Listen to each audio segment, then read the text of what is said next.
And no, for anybody who's like like tiny dogs, that's out of the question. That's not happening. I will not get a tiny dog.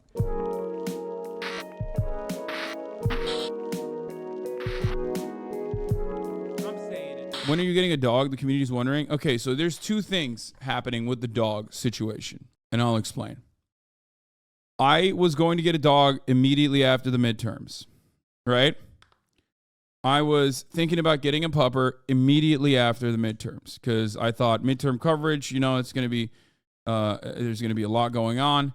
Midterm coverage, I have decided not to be as like aggro and as crazy as I once was. So what is this? 8 stages of pumpkin carving. Song by friend of the show, BB No Money. Okay, we'll look at this in a second.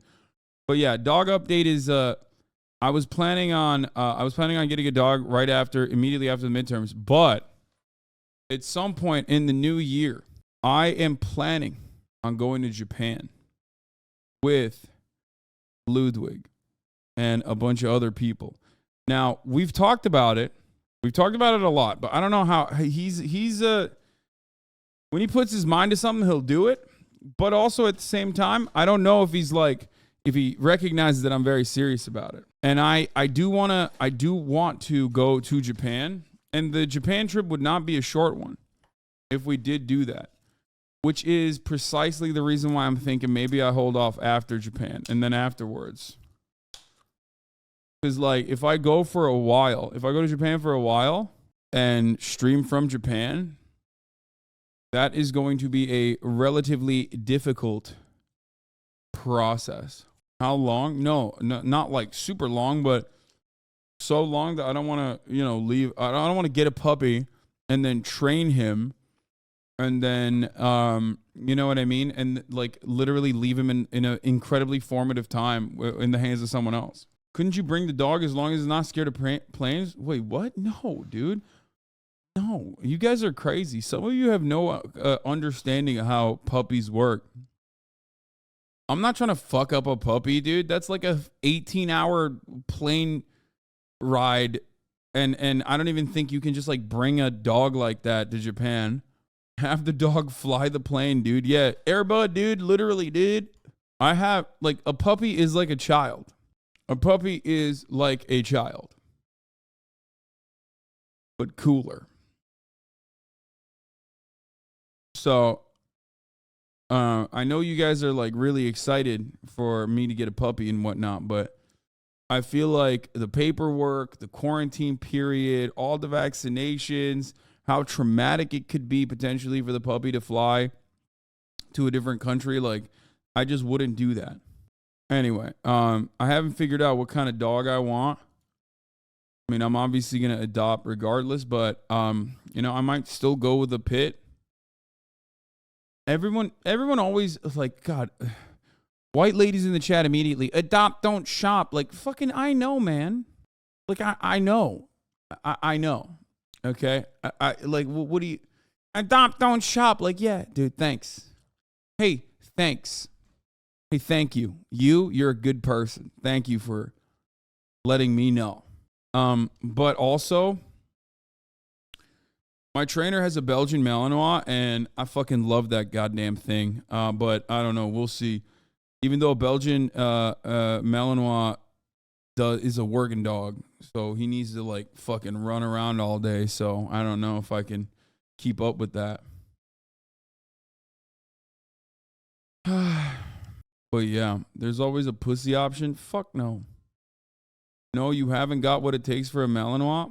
Okay, first of all, I trained the living shit out of a fish when I had a pit bull. Okay? And we would go to the dog park and we would run for like an hour every day, just straight sprinting on top of the walking. Okay? And no, for anybody who's talking about like tiny dogs, that's out of the question. That's not happening. I will not get a tiny dog. I need a gigantic dog. One that I can wrestle with. I have talked about this already, okay? I need a large dog that I can wrestle with, that I can just fuck up, okay? That's how it works. Need to wrestle them up a little bit, but not so large that like they're kind of fucking nasty. You know what I mean? For example, I love what's the ones that have like extra skin? I fucking love those dogs, right? I love those dogs. The problem, on the other hand, is that mastiffs. I love mastiffs. They're so incredible, but they're so nasty. Okay? They're so fucking nasty. They just constantly are drooling. It's like, I don't want to, you know, that's just, I love large dogs, but I hate how much they fucking drool. I love large dogs, but I hate like for example, another large dog that I love, other than the Mastiff, the Great Dane. Okay. Oh my God. I love Great Danes. They are incredible dogs, but also I feel like they're kind of hard to deal with.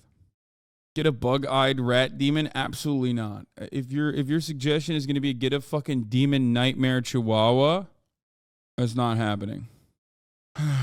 Dogs 101 is a great series on YouTube. Just put the dog race name and put Dogs 101 and you get to see all the pros and cons of different types of dogs. Maybe it can help you navigate. Ooh, that's fun.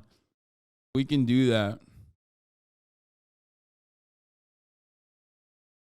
The Akita Inu? Yeah, what the fuck? An Inu? I don't know about that, but the Akita is a great dog too. I love those dogs. Anyway, all right. I do love pit bulls, though. You already know I love pit bulls. These dogs are awesome, but they're fucking terrifying, dude. Like, I feel like aren't these dogs kind of violent? I've heard that these dogs are, like, kind of violent. Also, LA weather. Like, I've heard Shar-Peis and Akita, like, they got a violent nature a little bit.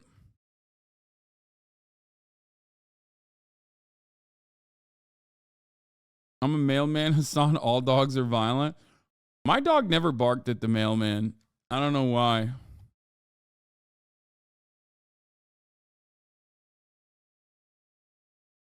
They're dumb as hell, hard as fuck to train. Brother, I trained the shit out of a pit bull. People don't understand, like, pit bulls, lovely, wonderful, super cuddly, not very smart, okay? Pit bulls are kind of fucking stupid. Like, I trained my pit bull to fetch. They are so smart. What the fuck, Lamau? I don't know, man. I feel like, I don't think so. Italian Greyhound gang, collab with Julian. Love Julian, not into Italian Greyhounds. I feel like they look too bug-like. They're very territorial and strong as fuck, but wouldn't label any dog inherently violent. Yeah, no dog is like actually violent. I'm just talking about like how hard it is to train them, how hard it is to train them to not be super territorial. While also making sure that they are a little territorial because I want them to fucking protect the house. You know what I'm saying?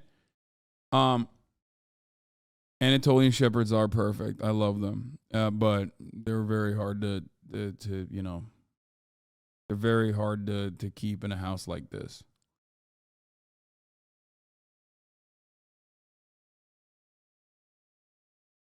I love Rottweilers too. Okay.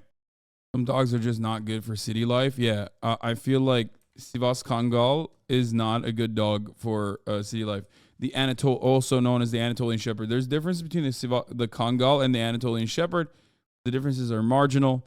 These are both Turkish dog breeds that are like super, super.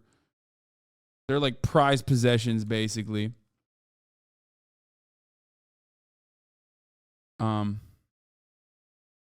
We are not going to be doing some dog content, okay? At the moment, maybe later. Hello, and Irish welcome to Wolfhounds. No, dude, these dogs freak me out. I know what this is. And today we're meeting the huge and majestic Irish Wolfhound. They freak me out, bro. They're like freaky. They're too big. They're too big. They freak me out because like they're massive. And also on top of that, they got like Fluffy dogs like this, I'm not super fond of. Okay, I'll just say it. I don't like fluffy dogs that much. I feel like they always have like eyes that are looking at you all the time. Like they got like human-like eyes. You know what I mean? Tales of old, where packs of huge, tall Irish wolfhounds bound across the rural countryside, hunting down animals such as the now extinct wolves of Ireland. In fact, stories claim... Damn, these motherfuckers were too successful. You know what I'm saying? They literally were like, there's no wolves in Ireland left because they were too good. That it was a pack of Irish wolfhounds who killed the very last Irish wolf in 1876 on the slopes of Mount Leinster. These dogs certainly look the part, tall, prey-driven, and a love of hunting in packs. So are these stories of old true? Did the Irish Wolfhound indeed hunt down the old extinct Irish wolf? And are they as ancient, large and powerful as Roman stories suggested them to be? Today, Animal Watch will tell you everything about this majestic and gigantic head-turning wolfhound. They do look like the dogs in Bloodborne, which is like kind of scary. You know, it's kind of scary. If that dog can kill a wolf, it can for sure kill me too. I mean, a lot of dogs could probably kill you. You know, that's not exactly. They're such nice dogs. It's a shame that they don't live long. And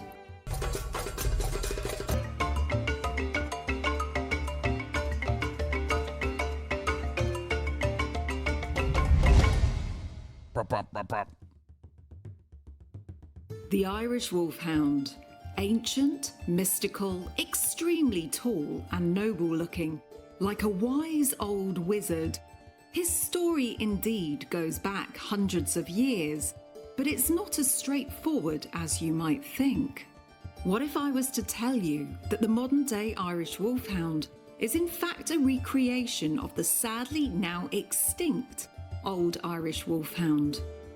The true Irish Wolfhounds did indeed once exist, and in 391 AD, there is a reference to 7 large dogs from Ireland being received by a Roman consul as a gift to be used for fighting lions and bears, and was viewed in awe by all who laid eyes upon them.